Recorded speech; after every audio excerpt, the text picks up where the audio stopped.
Good afternoon, everyone. Welcome back to our webinars. I'm Sidita Hasi, the host and co-chair of the webinar. And as usual, I have here with me my partner, Kiran Mann, which today is going to be our guest speaker as well. So very excited to have this conversation. And we do want to point out that we do represent the Human Development and Leadership Division for those of you who are new to our webinars. This is the global division of American Society for Quality. And our goal is to enrich the personal and professional lives of our members, but also non-members across the global community.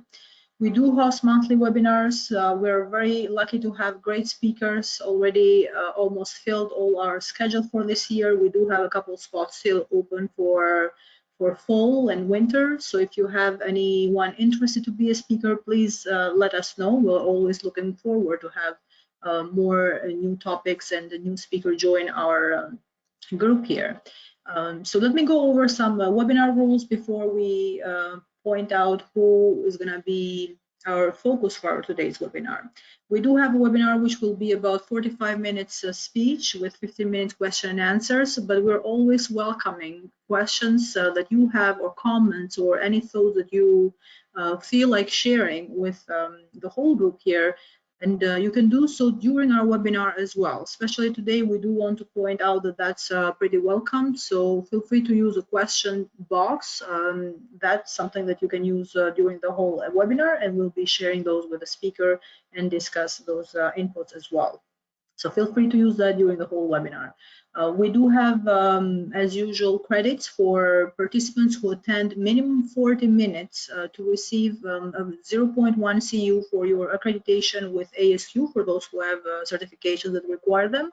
I will be sending an email about that on a separate email from the follow-up email within 24 hours. So feel free to reach out to me if you haven't received it, but make sure that you have attended 40 minutes. Otherwise, you will not get it. Our system will show who has been attending for 40 minutes. Without further ado, I'm very delighted, as I said, to introduce you to our guest speaker, Kiran, today. She's the founder of M2M Business Solutions. It's a very people-centric business advisory company. She's been studying in her undergrad economics, political science for University of Toronto. She's also holding an executive MBA from Western University, an Ivy School of Business in Canada. She's more than 2 decades of corporate leadership experience in the automotive manufacturing industry. And with her vision of growing people, growing business, she's founded the M2M Business Solutions since 2017. And since its inception, the company has closely worked with over 100 companies across Canada. And this has been helping a lot in transforming their operations, optimizing returns on their investment in people, processes, and technology as well. She's a very futuristic approach and the ability to use unconventional tools and technologies that drive these results and have enabled her to play a critical role in enhancing overall value created by several organizations and making them highly profitable and efficient as well. With her years and lots of experience under her belt, Kiran offers her clear insights, custom strategies, and measurable outcomes to business leaders. Under her leadership, M2M Business Consulting has been growing into the leading consulting and advisory service providers in the country. So we're very, very excited to have her share today her insights more than the usual partnering in webinars, but also she's the chair for our mentoring program for ASQ division, which we have been clearly and very broadly discussed in February. For those who has not been able to attend, you can go over on our YouTube channel and review that. Our today's presentation will be recorded for those who want to review that later. We will be recording the webinar as usual on our YouTube channel, as well as the presentation will be posted on my ASQ. So without further ado, thank you so much, Kiran, for being here with us and looking forward to have this discussion. And a very, very important topic. Talking about people is our focus in every webinar as usual. However, reconnecting this employee retention, the benefits, and focusing on people and linking it to what our leaders in a company want to see, which is the results of the organization. Thank you so much, and the floor is yours. Thank you, Sadita. That was wonderful. It kind of sounds so different because usually I do the opening of the webinar. We have taken turns today. So it was wonderful to hear you speak this time. I'm not Thank you, lying. everyone. Yeah, thank you, everyone, for joining us today. And like every month, we bring different speakers to you. This time, I'm taking a turn. And Sarita and I were talking about this topic that it should be something that we can have a discussion on. So the thought process is going to be more making a little bit interactive and make each one of us think. So I try to make an effort that it is not kind of sharing information, which is too much information sometimes, but try to make you think about these topics. And I hope that is more helpful with the different effort we're trying to make this time. So a little bit about me. Sadita has done a fair job of sharing about myself. As she mentioned, from manufacturing for 21 years, I founded this company 3 years ago, and my mission was because I have lived the life. I've lived, have sat every day, talk about the issues, things we deal internally, things we deal departmental wise, and the challenges or all the good stuff that we deal with our customers as well. And there are so many times, if you have experienced the same thing and you can resonate with me, there has been so many times sitting with my colleagues, with my team, talking about issues and trying to figure out how to change it around, and the things that repeatedly happen in our work life. So the effort of M2M is actually to look into those gaps that we all have experienced in our work life and trying to bring some solutions that I've tried to make an effort. And if they worked, I have started bringing them under my belt here to share with as many people I can in this globe. So from there, I would say couple things that I really, really believe in, to call it, to simplify it. And I would challenge you to try it and let me know if it works or does it not work, if it is a different scenario. I would love to hear about that. Anytime you have a situation, try to use the 3P.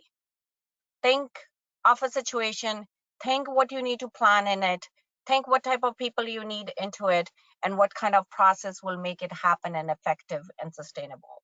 Try these 3 words in anything and everything that you work around, and let me know if it works or does it not work. I've been continuously trying this every time. When it comes to people, I always believe we need to refresh everything we're doing at times. And the reason of refresh is not that we need tools or we're not trained or we're not effective. The world is changing by second. So that means we need to upscale ourselves. We need to polish our skills that we have used and keep honing them. So refreshing will allow you to keep up with this constant change, and that will further allow you to refocus if the focus has to be changed into a different direction. And reignite is something we always need. We always need that power to try something different, or the energy we need when we're having a bad day or we're having a challenge or we're having project lines which were like deliverables yesterday and you were told today to make it happen. So you always need that extra power pack to make it work and go for it.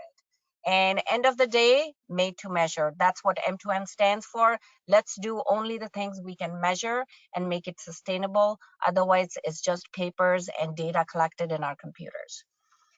So moving on from there, let's do a poll first. Sadita, if you can open a poll for me. Yep. And the effort is to try to see who do we have in the audience, and if that can help me kind of relate my conversations more to the audience that I have in front of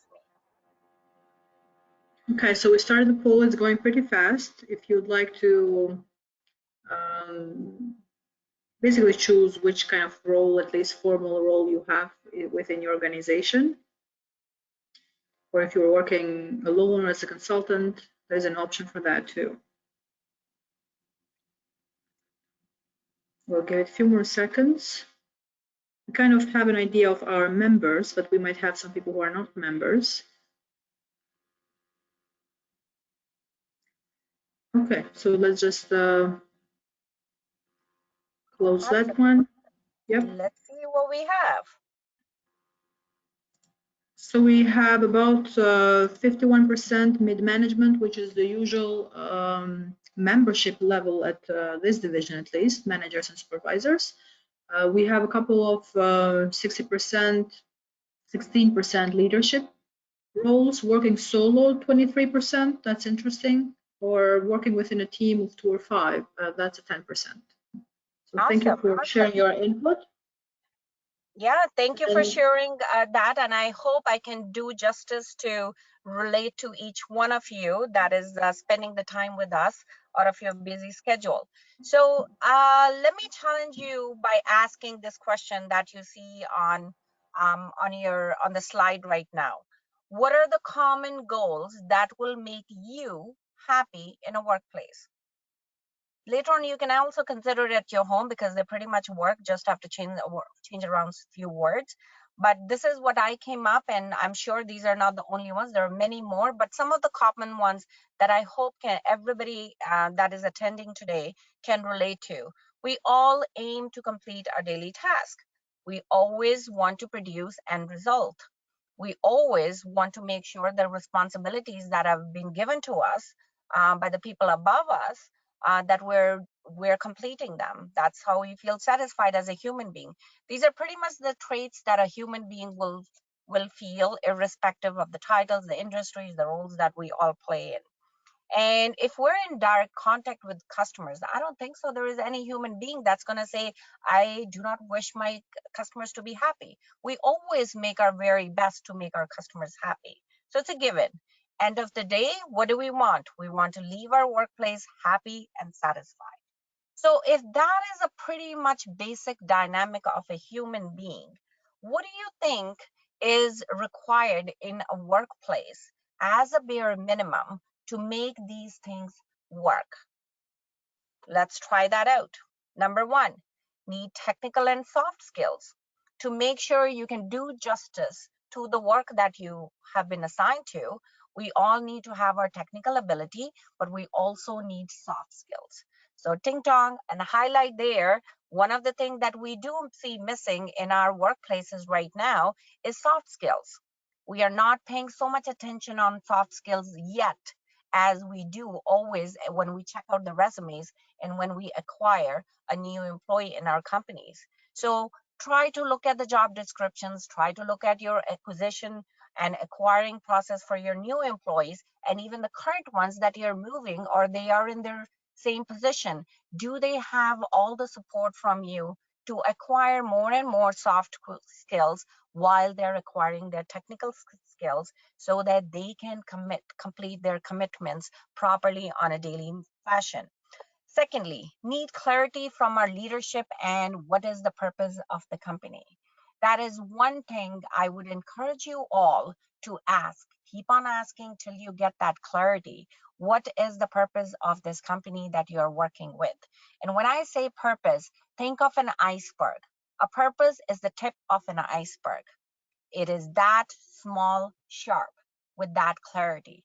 If you're getting a definition of purpose in 4 different versions, that means it's still missing the level of clarity it requires, because it is the bottom line foundation that we need to build a structure of a company and build everything that we want to build for a company moving forward. So that is the clarity that you must seek or you must provide if you're sitting in those positions of leadership. To make sure we can fulfill the requirements and the responsibilities, what do we need? A structure and a process. Very basic stuff. If a company is missing a clear structure and processes around, it becomes very difficult for employees to fulfill their task in a proper manner, or I would say in an efficient and productive manner. So these are some, again, bare minimum requirement. If we're in direct contact with the customers, what do we need to understand? Who is your customer? Are you dealing with an internal customer or your external customer? Are you playing a role within a company where your direct customer is actually another person in another department? And what do? Usually we get too comfy with each other, and sometimes we may act, behave, deliver differently to an external customers than we do to our internal customers. So customer, whether it's an internal and external, let's learn how to treat them all equally to make our day good and others that are around us, their day good. So to leave happy and satisfied, how will you define end of the day that you have actually done an amazing job? Sometimes we just get a gut feeling, I wanted to do these 5 things today and I've accomplished this, so my day was good. Or I wanted to do 5 things, but as soon as I got to work, I got pulled in 10 different directions, and now it's 6 p.m. and I only did one. My day didn't go well, right? So we pretty much have a habit of assuming or putting up a result based on how the day flew, and where a lot of things are actually external source that are not within your control. When you get called into emergency situations, sometimes that is beyond your control, and then you sit around later to complete the task. But what is the other way to come out of that zone and get control in your hand? Having a clarity of KPIs. And we'll talk a little bit about KPIs later on, but when I'm saying KPIs, means the KPIs that actually work, not fail. And secondly, the KPIs that can be broken down from company level to departmental level to team level to individual level. And they can be defined from your daily targets to your weekly targets to your monthly targets to your monthly departmental targets, and then quarterly and annual of company. So if they are aligned and connected like that, you will have a very big clarity in your KPIs, and hence be able to define the measurables, the targets, the rewards and recognition method, and so on. So if we kind of at least follow these 5, and please keep in mind, these are not the only 5 reasons, and neither are these the 5 solutions. Given the time we have, I've picked up the ones that are the most common one and the most commonly missed things that have gaps in at least the companies that I've come across. So if we kind of maintain that, what is the outcome we can get is that we can meet our results, and that could be your individual and team results versus your company results, but you're moving towards your vision, the tip of that iceberg. You're getting step closer by each day. And I think given that, if you can sense that end of the day, I'm sure that would give all of us a very satisfying and a happy feeling end of the day. And it is a simple solution to engage your people, and more they're engaged, more they're motivated, more they're happy, retention just happens, right? So let's grow from there. This is what we need to kind of look at. But what are the things that happen around us that sometimes can be beyond our control?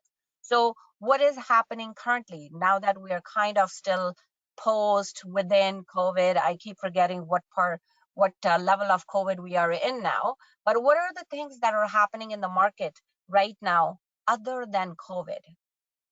Okay, so impact of COVID.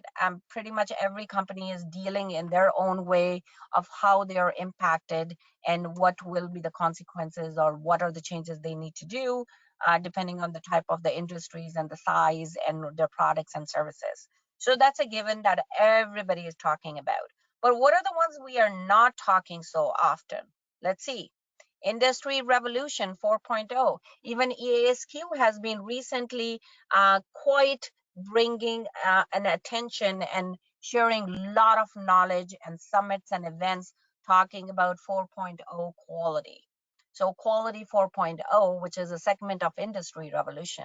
So what and how these things will impact us as an individual, as a team, as a department, as a company. Are we looking into those areas of what digital changes we have to do, what kind of quality requirements we have to do, and overall, what kind of skill set we require to keep up with these things? What else? Aging population. By 2022, workforce will need new skills. Why is that? I think the last statement I have is by 2025, 65% workforce is going to be millennials. What does that do? With that much percentage, high percentage of population and workforce going to be millennial, means baby boomers are exiting. I'm hoping they're going to stick around a little bit longer given COVID impact and so on. But still, we're talking few more years added to it. What happens as a result? We have all these amazing, amazing people around us that have experience, that have history behind them. All of a sudden, boom, they're gone. And now we have a lot of younger generation, which has a lot of talent, a lot of academic knowledge. They have a lot of ideas, a lot of energy, but they do not have the future experience. And that generation has left. So there is that gap, and it's always good to have a blend of both. So if we're going to get that big shake, what are we doing now while we're only talking COVID and talking less about these things? What can we do in our people to engage them and motivate them so that we can successfully plan the transition from one generation to another? What else? Retention, millennials in majority. I already touched upon that. And on top of worrying about succession planning, more importantly is the skill set that you require. So if any one of you is in mid-management, the ones that are in mid-management right now listening to this, I would say, have you experienced that you probably are the one that has the most challenging days? I remember my time when I was in that age and in those positions. I always used to say every day, I got to move my brain to completely think operational. So totally tactful. I got to deal with daily stuff. What is my team doing? Is shipments going? Is quality good? And those kind of things. And then switch on and go and sit in a boardroom with the senior people talking strategic while you're looking at the clock and you're like, I got to go on the floor and check on this. I'm sitting in this meeting for so long and I have stuff to do. So that is probably the most challenging positions in the mid management, where they always have people that report to them that are the ones that are making things happen, yet they report to the people that are planning our future. And how do you fit into that? And within a day, keep switching your mind from tactful to strategic, from tactful to strategic, and then back. So, how do you get these millennials ready so that they can learn that skill while baby boomers leave, and they will have to very quickly, in a speedy fashion in next coming years, certainly this decade, they will have to take on the future positions faster than any of the generations, and including my generation, has taken so far. So what else is going on? A lot of social changes. It started from government bunch of years ago, but now pretty much at least all the corporate accounts, they think about social changes that they can bring, whatever they're empathetic to, something that they resonate. They look at how it relates to their values, how it relates to their people, and where they can contribute, and how does that impact people. Are people resonating to the same ideas that the company is thinking? Those are little minor things that if we tweak and we make sure our values are matching, you already got people engaged and you have one connection made with them, right? So on the other hand, so this is all about market, right? The things that are externally happening on top of the things you're dealing internally. Now, what are your customers thinking? Here's some of the stats. So there was a time, I think, from the time when I started working in auto field, we used to use the word customer service. I remember being in as a quality manager, as a head of quality, and we used to say we need to meet customer service. Then time came and that service word changed into satisfaction. And many times we kind of say they're pretty much same thing, but they're not. Satisfaction now means service, means that it's a transaction. You're getting paid in exchange for you providing a product or a service. Now satisfaction means you're making them happy. Maybe you're satisfying them because you're meeting the price requirement. You're satisfying them because you're meeting the quality requirement. You're satisfying them because maybe you're meeting the time requirement, delivery requirement. Pretty much those three were probably the top three ones that we have seen or heard over the years. Where are we going now? Now everybody wants to be a Disney. Everybody wants to have a customer experience. That means every touch point that we make, we should be able to deliver an experience to our customers. So gone is the time when the buyers and purchasing team was sitting making choice of their supplier based on the past three scenarios or the three variables. Now they're looking for way more. That is default. They're not gone, they're still there. we still have to meet quality, we still have to meet timely deliveries, we still have to hit the targets for the pricing. But now they're looking for more and more, and the more and more is, if they visit our website, was the website at ease, was it comfortable for them to find things, was it clear, was it crisp, was it they could find things very quickly? That is just a touch point. Are your salespeople giving a touch point of experience? Are your customer service people talking to them, giving them the same experience? So every single minor to big touch point that you have, they're looking for an amazing experience, and you get marked and you get scored based on that. So more and more, you can see 42% will improve customer retention by following and applying a customer's experience strategy within your company. And it would help 32% increase in your cross sell and upsell. I think that every salesperson listening to this is going to love that. That if my production and my quality and my operational team can meet those, how easy it will be for me to go to a buyer in purchasing and say, I want to sell you more, or who can you recommend me because we're giving you such an amazing service. So Kiran, as you go over this, because I do see a question and kind of a comment as well, which kind of matches exactly what you're talking to, and reminding as well everyone who wants to have a thought to be shared or a question, keep using the question tab. Um, so as you mentioned in the previous slide as well, we are also going through changes that go beyond COVID times, which is very exponential. I do want to point out last year we had, I think around November, a webinar on exponential leadership. And that does represent companies that do approach their growth on an exponential level. And Orlando, thanks for sharing your thoughts here and bringing this up about the difference between, if there is any, servant, I would say, leadership and exponential leadership. And as you were pointing out on this slide, it does get very clear that while the demand is very specific and very explicit, I would say, very exponential. So from a customer perspective, we are kind of now very aware of the exponential view of it. But from the internal side as well, as you are pointing out, we do need to focus on our people in order to be able to handle that exponential expectation from our customers. Correct. So Orlando already responded to the question himself, saying that there is no difference between the two in terms of leadership, because we do still, the servant leadership style, it's a must. So regardless if you're going through a slow change or a quick change, that is a must. But just curious to hear your thoughts as well, since we're in this area with your webinar too. Yeah, I think the more so many changes are coming within the industry, from customer expectation point of view, the own growth, keeping up with competition that everybody is dealing. All the things, all the goodies that we had are not erased. They are there. We just have to keep piling and adding more tools to our toolbox to deal with all these other new changes that are coming. So constant growth and the perfect term that of lifelong learner is something that pretty much almost everyone needs.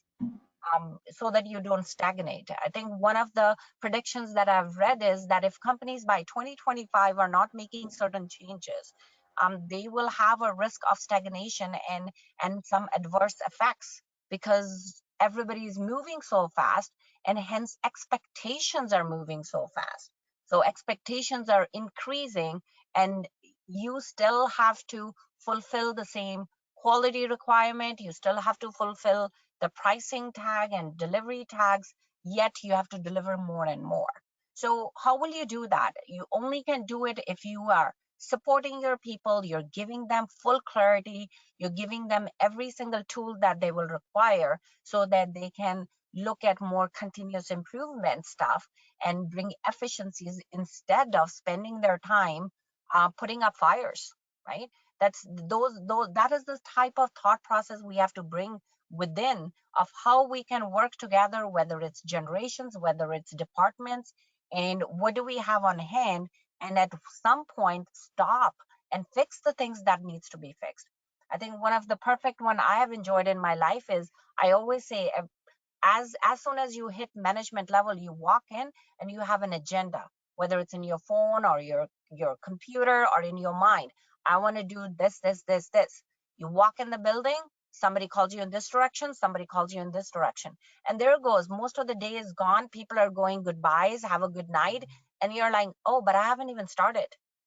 That's how our day goes. And that's where people say, I'm working 60 hours, I'm working 70 hours, I'm working on weekends, my spouse is not happy with me, I go on a cruise and I take my phone. I remember my kids and my husband used to take away my phone. They're like, you're on vacation. I'm like, yeah, but my plant is on, I'm away. So that is kind of things we all have lived at certain point. And the only way is to stop once and then look around and take the time and see what are the fundamental things we keep spending our time on in fixing. What is your time efficiency on each day? If you're working 12 hours, are you actually efficient for 4? And the remaining hours you're doing something repeatedly because it is a broken piece. So if you add up those hours, isn't it better to just fix it for once and then move on? It's a step that needs to, it takes a lot of guts to do it. But I think once you do it and you see the results, and it's like, the lion tastes the blood, never goes back. You'll love it and enjoy it. So So, Kiran, you mentioned you started your presentation about yourself as well with a very interesting word, which for me is focus, which is making me think right now what you are talking about here. Before the start of the webinar, we also discussed about uh, well, everything is going so fast, but the topic here is retention. But at the same time, nowadays, the market changed and employees might not have that expectation that when they join a company, they really want to retire with a company. So it's making me think now with your focus on the word focus itself, to do take the time to actually see, are we losing focus from focusing on our people, and if that shift and employees leaving is happening because of our lack of focus on them, then that's something that we need to fix and to review and change. But if yeah, that's happening because of this natural constant change that people are going through, life choices, careers, and everything else, then that's something that might be beyond our control. But as long as we keep the focus into not letting that happen because of what we're missing, I would say. Um, definitely. You're kind of a bit ahead of where I am right now, but you're thinking overall. And end of this hour, my takeaway moment would be that, yes, please go back to the whiteboard, look at where you are and where do you want to go. Once you know where you want to go, what is the tip of iceberg for you, then do your gap analysis and understand where are you today, and that defines you the gap. And if those gaps are going to be fundamental problems in moving wherever you want to move in the future or reaching that tip of the iceberg, it's a problem. It's right there. mhm. Houston, there's a problem. Right there, we need to go and fix them because they will keep coming in front of us day by day. So it's matter of, do you want to deal at it and put a bandage, or do you want to eradicate it for once and then pick the new challenges that are more continuous improvement focused and not putting up fires, right? Okay, let's go on. What is the most common between customers and employees? So we're talking about, the changes that are in the market. We talked about what will your day look like, how will you like your day to be, and what are the things you require. We talked about at the same time what our customers are thinking or expecting, with an increased expectation day by day. But at the end of the day, isn't it a human to human world? We're all human, whether it's an internal customer, whether it's a supplier, whether it's a customer, whether it's a support system, everybody end of the day is human. Hence the slide we did at the first, what will your day look like? A happy day look like? So end of the day, our expectations are same. We just play different roles. We are with different responsibilities. We have different authority and different accountability. But at the end of the day, we just want to make our day go well so that we go in the home, go in the evening to our homes and spend time with our families and friends. So if we just consider that as a piece at the very beginning and start thinking, start from the whiteboard and start going through piece by piece of what your future should be, where you are, what do you need to do, but keep in mind human perspective of it, the things will flow more in a simplified manner than being so complex the way we see it. Like, I don't know if you would agree with me, at least in my 24 years of work life, what I have seen is that anytime you have an idea and you have an energy and you walk into a new company and you're like, oh my God, I know how to fix it, I'm going to do it. And then you try to do it and you come across roadblock, and you are looking for support. And many times you do get support, but then you're crunched with time, you're crunched with budget approvals, and there are so many other variables that you will have to consider, get approval before you can implement that low hanging fruit idea sometime that you may have. But if end of the day we think about as a human to human perspective and make things simplified, I would say the world could turn into a different version. So what I did was, given that this is the dynamics that we're dealing, if I want to call it a three-way dynamic between what we want as individuals and what our customers want and what our companies are looking for and what is the industry going through, all that. One of the pieces that is very important and is a common one everywhere is talent management.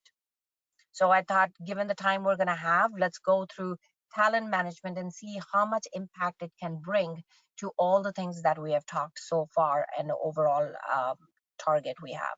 So a given piece, we hire people, we evaluate their existing talents or what future talents they may need.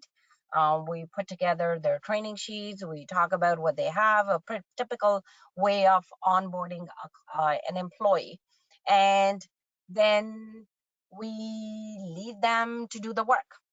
There are so many times when we bring people on board and they may have some amazing talent, but to relate that to the exact job that they have been assigned to, they may be missing two, three things. So how do we make sure that we give them the time, we give them that support to fulfill that gap that they may have, or an opportunity that they have to expand on that and be able to deliver the best of the results moving forward? So what comes in that place? First of all, identifying. So when you're doing your talent acquisition, are you first looking for the right people when you're hiring? And when I say right people, let's not go with the basic resume and with 10, 15 skills that all of us write down.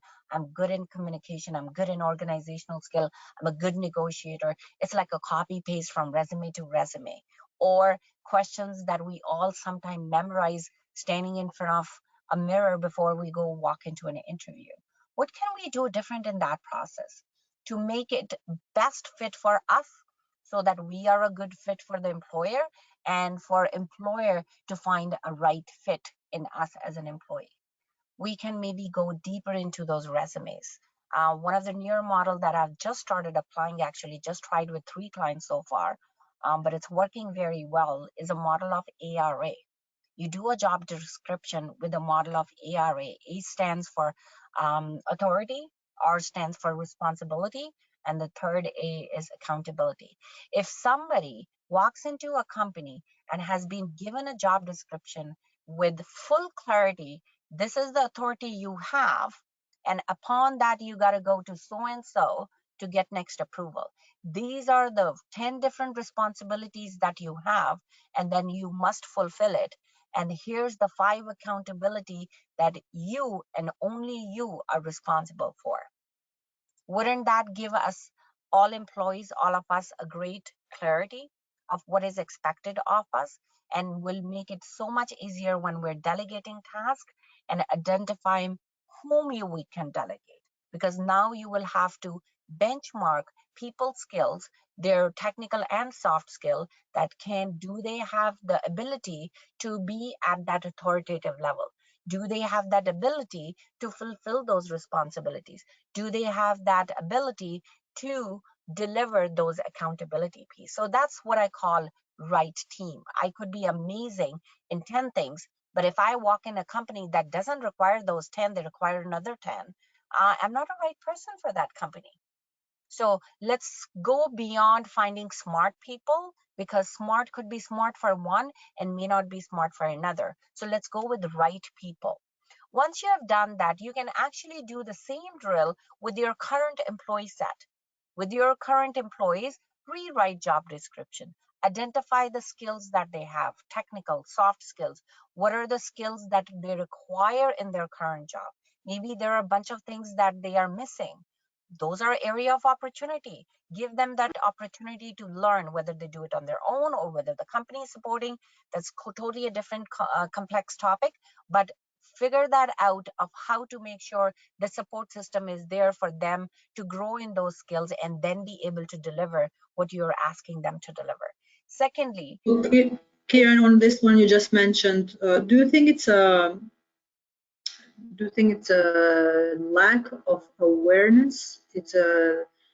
It's a lack of investment. It's a misconception of soft skills. Why are we still I would hiring say people kind of, with these job I think, descriptions make no sense? yeah, I think kind of mix of all. I Mhm. think we are so much in a go, go, go world that our brain wakes up and is always into a firefighter mode. And then But as a you know, recruiter department, what do you like? We can now go to the moon and then go to Mars pretty soon and live there, and we can make it happen. But we don't know that we need to invest on a, let's say, an assessment tool for not all companies do for identifying these soft skills because these are intangible. You can't just put somebody and test it there as you do with a programming language, for example. Is it a lack of investment? What is it? That why are we? lack of investment is there, but lack of investment comes later, right? The first piece is awareness. Are we aware that we need to do this? Are we aware that this is important for us? Are we aware that Exactly. what we are trying to do in a company moving forward, it will require these kind of things? So I think the awareness part comes first. Once you have the awareness, then yes, you're doing a project management at that time and saying, what do I need to make it happen? What are the things I'm going to, what resources and time requirement I may have? And then you're dealing with whatever the obstacles and the approvals you require at that time. But I think the first piece, which is lacking a lot, is awareness, understanding that this is important. We like our awareness level is very high when it comes to technical stuff, right? If you are looking for a doctor, you are going to make sure they have all the technical stuff. Or you're looking for an engineer, you will look at their engineering degree and their experience. But when you're putting somebody on a manager position, we don't look at that.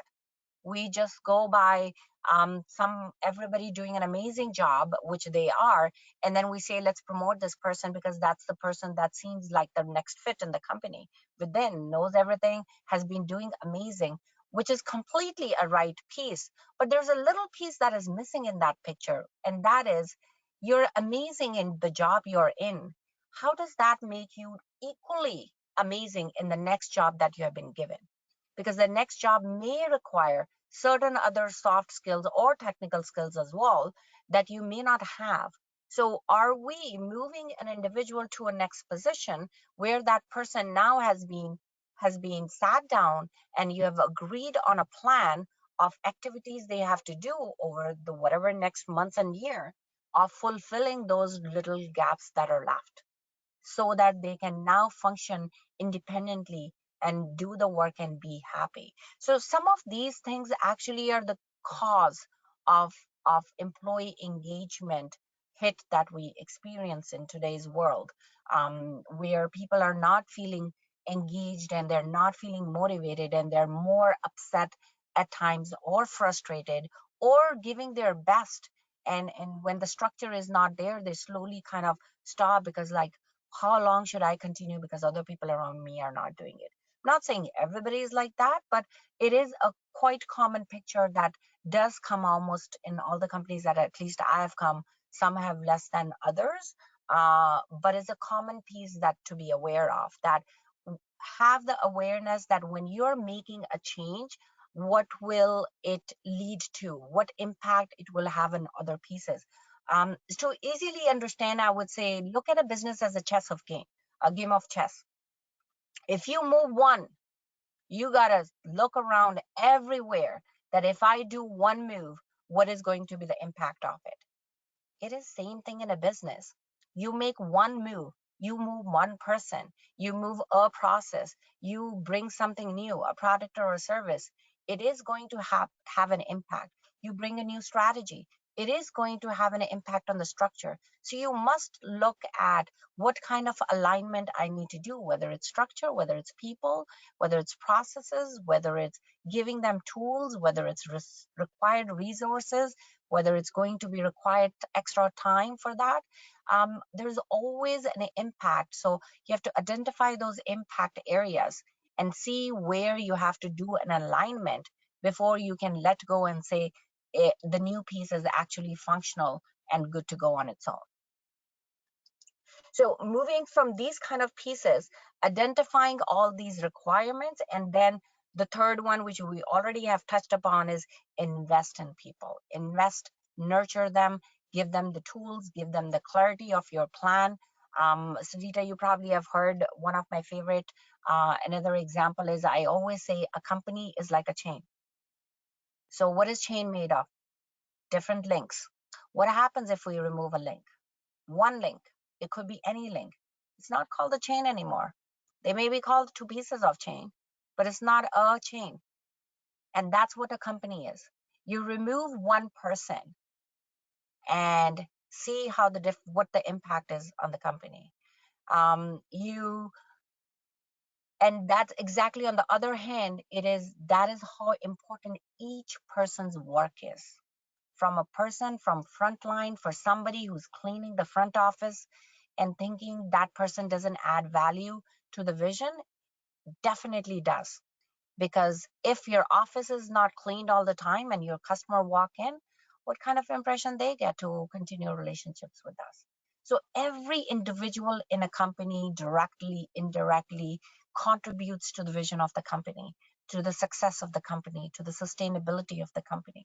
If we started thinking like that, how each human is impacting an overall picture, and what do they need to make their work effectively, and how will their link in the chain contribute to the next link in the chain. A cleaner place means happy employees that are sitting around. Cleaner place means happy customers that are coming in. Cleaner place means a great branding for the company if you're growing forward. So take from there and look at every piece. People working in admin, they're working in finance, they're working in quality, customer service, operation, engineering, lab. Every single individual is doing a task, and it will have an impact on the overall picture. So everybody from level, whatever is the bottom level, to all the way whoever is sitting on the top seat, everybody is contributing to the company in some way. Some are working in today and some are working on future, right? That's pretty much the division. So So on the concept of, we do have 10 minutes, Kiran, just to remind you, and I see some questions already starting. So please, everyone, if you have any comments, questions, anything to share, this is the time to do it. I'm glad you're focusing a lot on the chain portion. Some of the comments here are having a team and complementing each other, which means that another comment was about, are we not promoting within? We are talking about promoting within. We're just talking about correct. setting them up for success. A good book for that. It's making me think that Jim Collins, Good to Great, he talks a lot about finding the right people for the right spot. Do you want to, I know you have some more to share, if we can move on so we can Yeah, I hopefully think accept some more in questions. this whole talent picture, I would say just stick with the basic three words, right? Hiring, onboarding, retention. If you did everything and drilled it down to what do you need to do hiring, and when I say hiring, doesn't mean hiring external people. Hiring could be a person within moving to a next position. You're hiring an individual from a quality assistant and moving them to a quality manager. They're just being hired to an upper position. So whether it's a succession planning, whether it's a cross training, having backup for each other, or whether it's bringing somebody completely new because you're expanding for whatever strategies you're working on. In all the cases, the same rules apply. Go deeper. What do you need? Who is the right person to sit on that position who can do the best justice? And the world is not perfect. You're never going to find sometimes perfect people. You're lucky if you are. But identify what are the best skills they have and what are the ones that they need. But then work on those. Give them that support. And have those accomplished so that you can now rule out that they are lacking any ability or skill, that they are fully functional on their own at that point. So this is from where you're identifying gaps in the skills, whether it's internal or newer people that you're bringing on board. And also consider, like I gave an example of digital transformation. With all the changes you're doing, your strategies are coming in place, your vision is evolving, your principle and values are evolving all the time. um, Coordinate all those pieces which are planning level and bring them on when you're looking into your talent management and people perspective. Because once you have gelled the plan and the people part, then your people will help you in making the processes. Your third P. As a leadership team, we need to go deep drill and make our planning part into an utmost important clarity that we can do. Once we have done that, then we have to go halfway to start identifying the one of the top layer of finding the right people, and then let them do the next level. Once you have the two pieces together, then working on process is much easier, because you have the right people with the right clarity given to them to create um, uh, the right processes that you will require. So some of the challenges, because I do hear talent management getting failed, and what are the challenges that you can come across at some time. So quick touch on that would be a lack of clarity in your path. So the vision and the purpose should be in a very deep clarity for people to understand what is that tip of the iceberg. The second one is, what is in it for me? Every individual thinking that everybody is human. We always want to know, if you're asking me to do something different, you're asking me to do a change, what is in it for me? Why should I do something different today than what I have done yesterday and the day before? So that is where an alignment of principles and value really come in handy. If you have identified principles of your company that you live and think by, die by, then define those principles to get your values. One of my favorite that I do with my customers is, I will get the leadership team to brainstorm principles, then slowly narrow them down into 12, 15, and then take those 12, 15 principles and say, spread it across the company. Get everybody to rate those 12, 15 principles, pick five.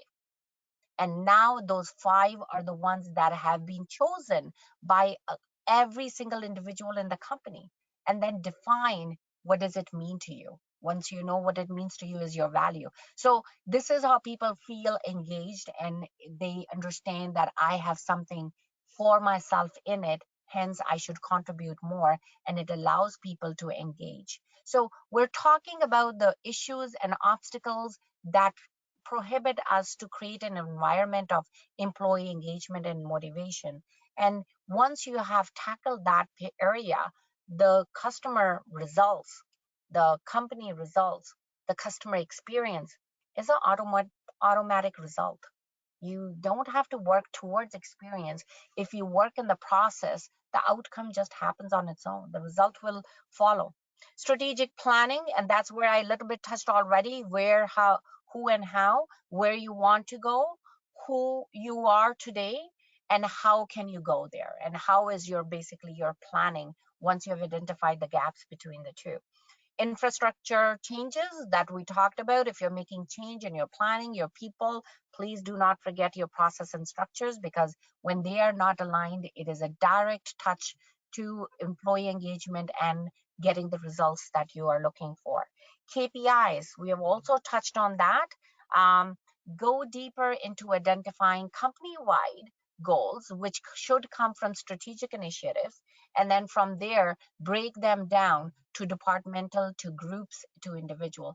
If me as an individual know that these are the three things I need to do, and it will become an input to the person above me, and their output will become an input to the next person, and so on to the CEO and the president, you have created the links of the chain that we talked about.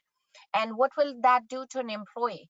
An employee will always feel that these three goals are aligned with my individual goals. One of the big things that we're challenged with in millennials is why they don't stick around is because they don't resonate at times. So what can we do to get them to resonate with us, stick around, giving them the challenge, giving them the opportunity of growth, is checking what is in it for me piece. What are they looking for?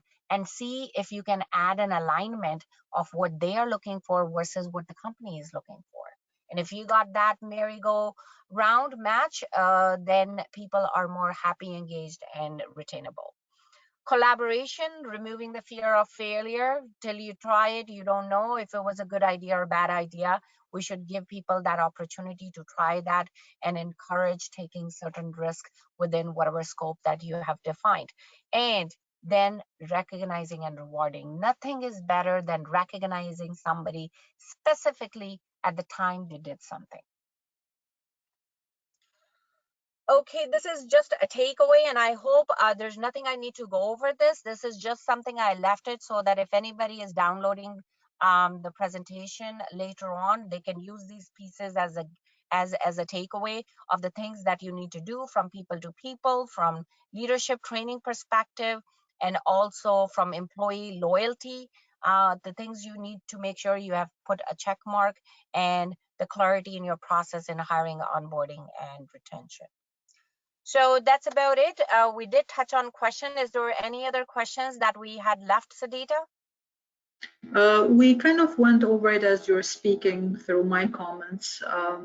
Someone is mentioning protein careers add to employee movement.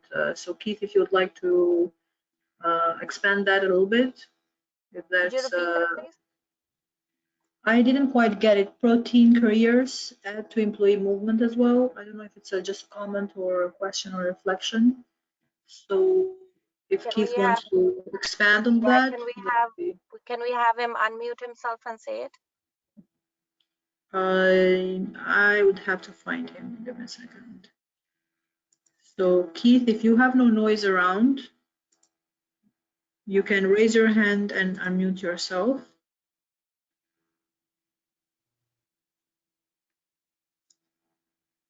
In the meantime, I'm very happy we're talking about KPIs.